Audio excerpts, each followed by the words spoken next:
안녕하세요. 놀라운 논란의 미스터 논란입니다. 손흥민 선수가 뛰고 있는 토트넘 소식 전달드리도록 하겠습니다.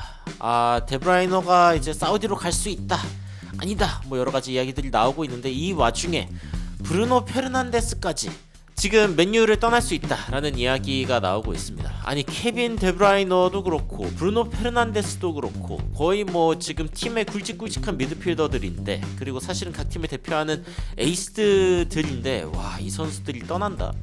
사실은 이제 손흥민 선수도 예전에 이제 사우디의 어떤 제안을 받은 적이 있었는데, 그런데 이 선수들이 떠난다는 이야기를 가다 보니까 이게 과연 무슨 일인가?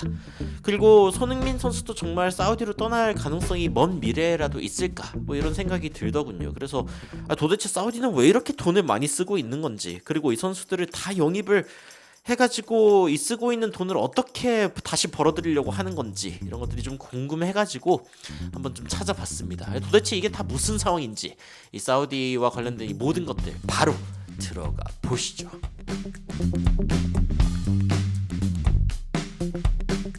일단 최근 손흥민 선수가 내후년 뒤에 미래는 모른다라고 이야기를 한 게 이제 오늘 기사로 나왔습니다. 그러면서 이제 토트넘과 동행이 어떻게 되냐, 토트넘이 뭐 재계약이 아니라 연장 옵션을 추진하려고 하고 있다, 뭐 이 정도의 이야기가 나오고 있습니다.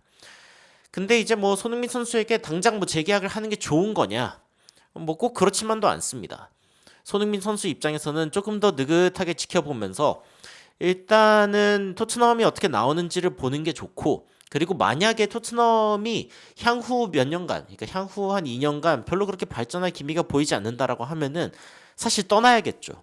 떠날 거면 진작에 떠났어야 했다라고 이야기할 수도 있지만, 지금 토트넘은 약간의 상승세라고 이야기할 수 있기 때문에 일단은 좀 지켜볼 만한 상황이다. 그리고 손흥민 선수 입장에서도 희망을 걸어볼 만한 그런 이유가 있기는 합니다.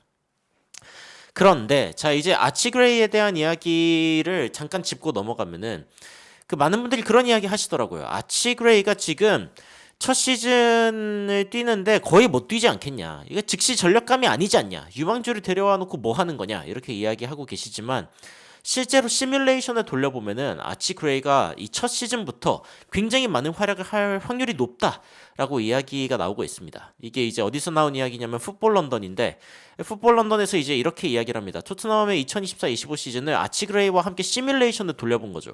어디서 돌려봤냐? 바로 그 악마의 게임으로 유명한, 그리고 굉장히 이제 정확도가 높은 풋볼 매니저, 이거를 통해서 일단 그레이를 토트넘으로 이적시켜 놓고 그 다음에 이제 시뮬레이션을 돌려본 겁니다. 돌려봤는데 어떤 결과가 나왔냐? 궁금하시지 않은가요? 아치 그레이가 몇 번을 출전했는지, 그리고 아치 그레이가 과연 어느 정도의 활약을 했을지 굉장히 궁금하실 수 있는데, 자, 이게 그 결과입니다. 미드필더진에서 일단은 파페 마타사르가 46번으로 가장 많이 출전했고 평균 평점은 7.11점이었다. 그리고 아치 그레이가 44번 출전, 제임스 메디슨이 44번 출전. 그래서 이제 파페 마타사르 같은 경우에는 3개의 골 12개의 어시스트를 기록했고요. 제임스 메디슨은 7개의 골 6개의 어시스트. 아치 그레이 같은 경우에는 하나의 골 11개의 어시스트를 기록했다라고 이제 시뮬레이션이 나왔습니다. 그리고 평균 평점 상으로만 봤을 때는 아치 그레이가 미드필더 중에서 가장 높은 7.39점을 받았다. 그러니까 결국에는 이 토트넘이 주전으로 활용할 미드필더는 사르, 그레이, 메디슨이다 라고 보고 있는 거죠. 아니 그럼 비수마 어디 갔냐? 비수마 여기 있습니다. 비수마는 14경기 출전, 그리고 0개의 골 2개의 어시스트를 기록했다. 올리버 스킵도 2경기, 교체 출전까지 못 포함하면 이렇게 나올 것 같습니다만, 여하튼 이 정도로 뛰었다, 시뮬레이션 상으로 봤을 때. 그러니까 지금 토트넘에 그레이가 왔을 때 그레이가 즉시 전력감이 아니다라고 이야기하기에는 시뮬레이션 상으로 돌려봤을 때는 아니던데? 라고 이제 이야기가 나오고 있는 거죠. 그러니까 이 모든 대회에서 44경기, 그리고 이제 그 팀 내에서 자신의 그 평점보다 높았던 평점 기록한 선수가 로메로밖에 없었다, 뭐 이런 식으로 이제 이야기가 나오고 있습니다. 그러니까 지금 그 풋볼 매니저를 통해서 돌려봤는데, 그렇게 돌렸을 때 토트넘의 가장 이상적인 포메이션은 어떻게 되느냐, 여기 왜 그 티어니가 있는지 모르겠지만 반더벤, 로메로, 포로, 비카리오, 그리고 뒤에 사르, 그레이, 그리고 히샬리슨, 클루셉스키, 메디슨, 손흥민, 이런 식으로 이제 세팅을 하는 게 토트넘에게는 베스트였다라고 이제 풋볼 매니저에서 이제 이야기를 하고 있는 겁니다. 굉장히 인상적인 기록이라는 생각이 들고 그렇게 해가지고 토트넘이 그래서 도대체 몇 위를 했냐? 이 시뮬레이션을 돌려봤을 때 그레이가 일단 들어온 것만 쳤을 때 토트넘이 프리미어리그에서 살짝 이제 임프루브 그러니까 그 발전하는 모습을 보여줬는데 포스테코글루 감독이 탑4 배틀을 지속적으로 하다가 뭐 마지막 5경기에서 약간 두 번의 패배를 겪기는 했지만 승점 71점으로 4위를 기록하는 그런 시즌을 보내게 되었다. 시뮬레이션입니다. 시뮬레이션을 해봤는데 이 정도가 나왔다라고 이야기를 하고 있고 21승 그리고 8무 9패 이렇게 이제 기록을 하면서 71점을 기록했다. 이렇게 이야기가 나오고 있습니다. 물론 이제 여기에서는 맨시티에서 이제 케빈 데브라이너가 갑자기 그 사우디로 갈 확률 혹은 맨시티가 아니죠. 맨유에서 갑자기 브루노 페르난데스가 또 사우디로 갈 확률 뭐 이런 것들을 이제 배제하고 지금 당장의 스쿼드로 그레이만 와가지고 이렇게 대결했다라고 봤을 때 이 정도의 상황이다라고 이제 시뮬레이션을 하고 있는 거죠. 그러면 이제 다른 대회들은 어떻게 된 거냐? 그러니까 다른 대회들은 어떻게 됐냐라고 했을 때 FA컵을 우승할 뻔하기는 했는데 첼시에게 3대1로 준결승에서 졌다. 시뮬레이션 돌려봤더니 카라바오컵도 크리스탈 팰리스에게 2대1로 졌다. 그리고 이제 유로파 같은 경우에는 모나코에게 16강에서 그 통합 점수 3대2로 패배했다. 아 이거 진짜 듣기만 해도 갑자기 혈압이 오르는데 토트넘 다음 시즌에는 좀 낫겠지 싶다가도 이런 어떤 그 시뮬레이션을 보면요. 와, 진짜 약간 좀 리얼리스틱하다. 첼시에게 준결승 패배? 할만하지. 카라바오컵 가다가 크리스탈 팰리스에게 2대1 패배? 할만하지. 모나코에게 16강에서 뜬금포 패배. 유로파에서 갑자기 모나코에게 진다? 인정하기 싫지만 일어날 수 있는 일일 것 같다. 야 이거 시뮬레이션만 돌렸는데 왜 PTSD가 도지는지.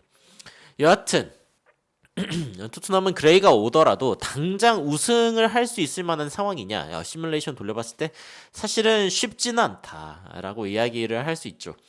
물론 이제 모르는 일입니다만 토트넘이 그래도 발전하고 있다는 사실은 이제 그 부정할 수가 없습니다. 포스테코글루 감독이 오고 나서 확실히 팀의 기조가 정해지고 어떤 방식으로 축구를 하고 싶은지도 정해지고 그래서 지난 시즌 이제 지독하게 자신의 철학을 밀어붙이면서 자신의 철학에 맞는 선수, 안 맞는 선수 타작을 하고 필요 없는 선수들을 이제 다 솎아냈기 때문에 그 선수들 다 이적으로 내보내고 그 다음에 자신에게 맞는 선수를 이제 영입을 하고 있는 절차에 있죠. 그래가지고 이번 시즌 우리가 목격하게 될 것은 포스테코글루 감독의 그 지독한 철학에 맞는 그 선수들을 다 데려왔을 때, 그 드래곤볼을 다 모았을 때 과연 소원이 이루어지냐 이거를 보는 거고 그럴 가능성이 있는지 없는지를 보는 그 해가 바로 이번 해입니다. 그러니까 이번 해는 굉장히 주목할 만한 해예요. 토트넘 입장에서는. 이 포스테코글루 감독의 2년 차가 사실은 또 J리그 같은 경우에도 그랬고 그리고 이제 그 스페인이 아니죠.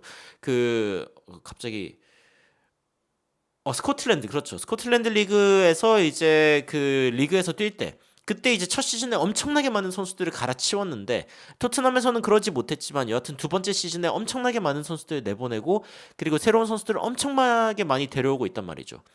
이런 것들을 봤을 때 포스테코글루 감독을 진정으로 평가할 수 있는 첫 시즌이 언제냐? 바로 이번 시즌이라고 이야기를 할 수 있습니다. 게다가 새로운 코치도 데려왔다. 그렇죠. 그런 부분들을 다 생각을 해봤을 때 여하튼 이 손흥민 선수가 이 토트넘에 더 있어도 될까를 보는 그 시금석이 어떻게 보면은 올해다라고 이야기를 할 수 있는 거죠. 그래서 손흥민 선수에게 사실은 1년 연장 옵션이 있는 게 이거 또 토트넘이 또 꽁으로 먹으려고 하네 뭐 이렇게 생각할 수도 있지만 사실은 나쁘지 않을 수 있다. 이게 긍정적으로 생각해 보면은 1년 더 지켜볼 수 있는 시간을 얻은 거기 때문에 이번 시금석이 되는 이 시즌을 통해서 어떻게 되는지 한번 보고 그 다음에 이거 가능성이 있겠는데 싶으면은 연장 계약을 하면 되고 이거 역시 토트넘인데 이러면 이제 도망을 가야죠. 도망을 간다면 이제 어디로 가냐? 물론 우승을 할 수 있을 만한 팀으로 가는 게 베스트이지만 그 다음 가능성은 역시 이제 사우디가 될 수도 있습니다.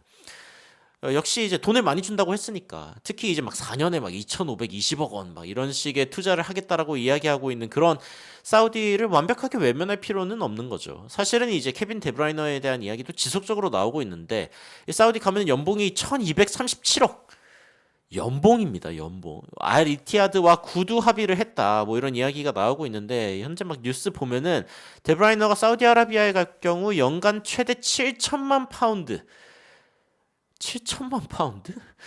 야, 이게 지금 데브라이너의 이 연봉이 368억 원인데 근데 1237억 원. 무려 4배. 4배. 여러분들 다니고 있는 직장 혹은 이제 지금 하고 계신 사업이 있는지 모르겠지만 갑자기 그 수입이 4배로 늘 수 있다. 갑니까 안 갑니까? 이거 야, 물론 이제 사우디를 간다는 게 조금 이제 그 변수이긴 하지만 여하튼 데브라이너는 프리미어 리그 내에서도 사실 이제 맨시티에서 최대 연봉을 받고 있는 사람인데 야 4배 가는 게 맞죠 막 이야기 나오죠. 아니 이거 게다가 이제 데브라이너가 이제 인터뷰에서도 아, 사우디에 가면 돈 많이 벌 수 있는데 야 내가 15년 동안 축구했는데 그 정도 돈 주는 데는 본 적이 없다. 그러니까 자신의 커리어 어쨌건 맨시티라는 굵직한 곳에서 뛰었는데 야 이 정도의 돈을 준다고? 그리고 이제 막 가족들도 색다른 모험 괜찮다. 난 내 미래에 대해 생각해 봐야 된다. 무슨 얘기 하냐면은 가족들과 새로운 모험에 대해 대화를 나누기도 한다. 그래서 막 아들이 아빠 맨시티에서 얼마나 오래 뛸 거야? 이렇게 물어보면은 어떤 방식으로든 대처해야 되지 않냐. 케빈 데브라이너가 이제 이야기하고 있는 그런 느낌이죠. 야, 여하튼 맨시티에 합류한 이후 데브라이너는 사실은 이미 뭐 이룰 거 다 이뤘죠. 382경기 경기에 출전해가지고 102골, 170도움. 야 이게 미쳤네. 프리미어리그 6회 우승, 리그컵 5회 우승, FA컵 2회 우승, 챔피언스리그 우승까지 경험한 데브라이너 같은 경우에는 뭐 더 이상 필요한 뭐 이력서에 적을 게 없습니다. 이 정도면 더 적을 게 없고. 여하튼 이 정도의 선수이기 때문에 뭐 사우디로 간다. 시원하게 갈 수 있지 않냐. 그런데 또 브루노 페르난데스도 갈 수 있다라는 이야기가 나오고 있습니다. 사우디 뭐라고 제안하는지 한번 들어보겠다라고 하니까 맨유 쪽에서도 그래 한번 들어봐라. 그러니까 예전에 이제 그 맨유에 있었던 호날두의 부름을 응답하나 뭐 이런 이야기들이 나오고 있습니다. 따라잡을 수 없는 계약을 제안했다. 뭐 이런 식의 혹시 모르죠. 이제 포르투갈 대표팀에서 이제 그 호날두랑 막 이야기를 하다가 야 사우디 생각보다 나쁘지 않아. 야 돈도 많이 받고 커리어 너 맨유에서 지금 뭐 하냐? 지금 맨유에서 그렇게 너가 개고생 해봤자 요즘 맨유 봐라. 뭐 이런 식으로 이야기를 했을 수도 있는데 여하튼 맨유가 사우디의 브루노 페르난데스 협상 시작을 허가했다라는 이야기가 이제 영국에서 나오고 있습니다. 그러면서 이 사우디의 제안을 지금 살펴볼 수 있는 허가를 받았다. 브루노 페르난데스가 이런 이야기가 나오고 있습니다. 뭐 이룬 게 없다라고 이야기할 수는 없죠. 그래도 트로피를 나름 들기는 들었으니까. 물론 이제 리그라던가 아니면 뭐 굵직한 트로피 더 중요한 트로피는 아니었다고 할지라도 뭐 FA컵 중요하죠. 중요한 트로피를 들긴 들었으니까. 여튼 그런 것들을 봤을 때 호날두가 이번 여름 이적 시장에서 맨유의 주장 브루노 페르난데스를 알 나스르로 영입할 시도를 하고 있는 것으로 알려졌다. 이렇게 데려오고 싶어 한다라는 이야기가 이제 나오고 있습니다. 그래가지고 브루노 페르난데스도 사실은 이번 시즌 종료 직전에 이적에 대한 의사를 숨기지 않았다. 그러니까 이적이 뭐 나한테만 달린 문제는 아니지 않냐. 그러니까 선수가 남기를 원해도 구단도 남기를 원해야 되고 내가 뭐 미래에 대해 많이 생각할 이유가 없다. 올 시즌은 개인적으로든 혹은 팀적으로든 내가 기대한 수준에 미치지 못했다라고 이야기를 하면서 마음에 안 든다라고 이제 이야기를 한 거죠. 이렇게 되면서 브루노 페르난데스도 떠날 수 있다. 떠날 수 있다라는 이야기가 이제 계속 나오고 있습니다. 사우디 얘기가 계속 나와서 그런데 아니 도대체 이 사우디 프로리그가 얼마나 가치가 있는 리그이길래 이 정도의 돈을 투자하나 뭐 이런 생각이 듭니다. 아 저 펜싱 선수 아닙니다. 채팅에서 뭔가 유언 비어가 나오고 있는데 사우디 그 손흥민 선수의 사우디 행처럼 유언비어입니다. 그런데 이 사우디 프로리그가 전체적인 마켓 가치를 보면은 8억 유로 정도 된다. 이게 이제 어느 정도 가치냐? 여러분들 궁금하실 수가 있는데 일단 전체적으로 보면은 맨시티 지금 이제 그 프리미어 리그 가치를 보면은 115억 유로입니다. 그러니까 8억 유로, 115억 유로. 그러니까 프리미어리그의 10분의 1도 안 되는 규모가 바로 이 사우디 프로리그다. 사우디에서 가장 큰 팀이 어디냐? 바로 이제 알힐랄인데, 알힐랄 같은 경우에는 구단 가치가 이제 2억 유로 정도 되거든요. 근데 2억 유로 정도 되는 가치가 이제 그 프리미어리그에서는 어디에 있냐? 사우스햄튼입니다. 그러니까 강등권 팀이다. 이 챔피언십에서 갓 올라온, 그러니까 지금 지난 시즌 2부 리그에서 갓 프리미어리그로 올라온 사우스햄튼의 구단 가치가 지금 2억 유로인데, 이거에 맞먹는 게 지금 이제 사우디에서 가장 높은 팀 알힐랄. 그러니까 지금 이 크기 자체가 이제 말도 안 되는 겁니다. 차이가 말도 안 되게 크고, 그런데 이제 이 프리미어리그의 10분의 1의 크기를 가지고 있는 이 사우디 프로리그가 투자는 얼마나 하고 있냐? 투자는 어마무시하게 하고 있습니다. 바로 9억 달러. 9억 달러를 투자하고 있어요. 아니 왜 9억 달러를 투자하고 있는데 사우디 리그의 크기는 투자한 금액보다도 적어요. 2023년 여름 이적 시장에 투자한 금액이 9억 달러인데 그 투자한 금액보다도 크기가 작은 게 사우디 프로리그다. 아니 어떻게 이럴 수가 있나? 마치 그 차를 샀는데 바로 중고가 감가되듯이 이렇게 된 거냐? 뭐 이런 느낌이 드는 그런 느낌인데, 아 진짜 많은 돈을 쓰고 있다 사우디 프로리그가. 그래서 이 정도로 많은 돈을 쓰고 있는 이유가 뭐냐? 기본적으로 일단은 이제 수익성을 아예 안 보는 건 아닙니다. 수익성을 보고 있기는 보고 있는데, 그 지난 시즌 이제 1억 달러 정도를 벌었는데 2030년까지는 한 4억 8천 달러 정도까지는 이제 그 수익을 올리려고 하고 있다. 그러니까 지금 계획인 겁니다. 이 정도의 계획을 세우고 있다. 그러니까 지금 본전을 뽑겠다라는 생각을 가지고서 지금 굉장히 단기간의 생각을 가지고 투자하고 있는 게 아니라 굉장히 길게, 어마무시하게 길게 보고 있는 겁니다. 2030년쯤 돼도 수익이 한 4억 8천 달러밖에 안 날 수 있다. 국가 이미지를 바꾸려고라고 이야기를 했지만 사실은 그런 부분이 있죠. 그러니까 사우디가 돈을 들여서 엄청나게 투자하는 이유가 BBC에서도 이야기하고 있지만 소프트 파워, 아까 이야기했던 이제 국가 이미지적인 부분, 문화적인 부분을 이제 좀 더 좋게 만들려고. 근데 이제 중국 리그랑 좀 다른 점이 뭐냐? 중국은 어쨌건 삽시간에 돈을 엄청나게 쏟아부어가지고 빨리 바꾸려고 했고, 결과가 빨리 안 나오니까 그 이상의 돈을 투자하지 않으면서 갑자기 막 적자 나고 막 이러니까, 이 정도는 투자 못해 이러면서 막 월급도 못 주고 막 문제가 생기는 상황이 발생했죠. 근데 사우디는 그렇지가 않습니다. 사우디 같은 경우에는 엄청나게 길게 보고 있죠. 아니 이때도 돈 이 정도 벌더라도 당장 이 정도 돈 써도 괜찮아. 괜찮아. 이런 식으로 이제 이야기를 하고 있는 거기 때문에 그런 부분이 있고, 또 사우디 같은 경우에는 이제 그 석유에 대한 의존도가 이제 40%인데, 근데 이거를 좀 줄이겠다. 그러니까 스포츠적인 그런 부분, 문화적인 부분을 가지고도 조금 더 돈을 벌어보겠다라고 이제 생각을 하고 있죠. 그러면서 석유 의존을 줄이겠다는 계획을 가지고 있는데 엄청나게 길게 보고 있는 겁니다. 그래가지고 이런 것들을 생각을 할 때, 그리고 이제 리그가 어느 정도 인기를 얻으면은 또 굳이 그렇게 큰 돈을 주지 않더라도 누군가가 이제 자발적으로 오겠지라고 생각하는 부분도 있겠죠. 여하튼 그 정도가 될 때까지 마중물을 쏟아붓고 있다. 그렇게 쏟아붓고 있는 상황에서 손흥민 선수에 대한 관심도 이제 들어오고 있는 겁니다. 그러면서 이제 이게 지난 여름에 사실 나왔던 이야기이기는 한데, 그 840억 원의 이적료, 그리고 이제 손흥민 선수에게 연봉 420억 원을 주겠다. 이것도 이제 손흥민 선수가 지금 받고 있는 연봉이 한 3배 정도 되는 겁니다. 그래서 이 정도 돈을 받고, 그리고 이제 뛰는 건 어떻겠냐, 뭐 이런 식으로 이제 나오고 있죠. CBS의 어떤 벤 제이콥스, 토트넘과 2025년까지 계약된 손흥민이 2024년 사우디로 갈 수도 있다. 지금 2024년이죠. 그런데 이제 1년 더 연장 옵션이 있기 때문에 지켜보고 가도 사실은 상관이 없다. 물론 이제 그 돈보다는 손흥민 선수가 커리어에 집중해야 되지 않냐, 맞죠. 근데 그게 이제 그 전성기에 최고의 모습을 보여줄 때까지 뛰다가 그러다가 이렇게 넘어가는 것, 사실은 이것도 나쁘지 않다라는 생각이 들기도 합니다. 인정 막 이야기 나오고 있는데, 여튼 게다가 막 보너스도 준대요. 연봉이 420억 원인데 보너스가 842억 원. 4년 동안 받는 연봉 전체 총합의 절반 액수를 이제 보너스로 주겠다. 여러분 이런 기업 어때요? 여러분들이 받고 있는 연봉의 그 절반 정도를 여러분들에게 보너스로 드리겠다. 그 회사 나쁘지 않다.